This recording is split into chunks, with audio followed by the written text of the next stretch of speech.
So yun guys, no, nandito lang ako sa van. Tambay lang, waiting sa mga sakay ko. Wedding service nga pala to.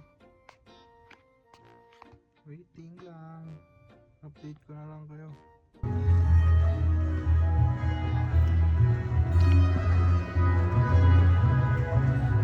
Kain na. Saan tayo papasok? Kain na. Libreng pagkain. Ito yung van natin. Kaya muna ako.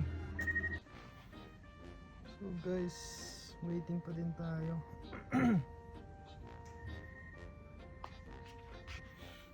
Yung mga sakay pala natin galing Zamboanga.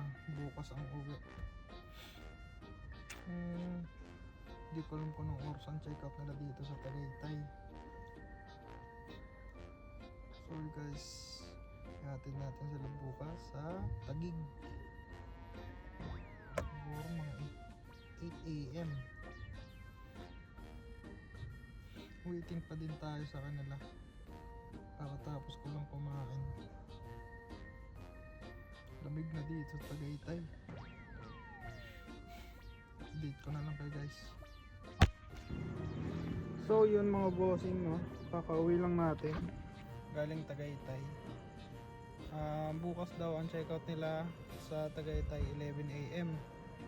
Tapos gagala after mag checkout. Then diretso tayo sa Mandaluyong. Ito, check ko lang yung van. So yun lang mga bossing, ingat sa biyahe.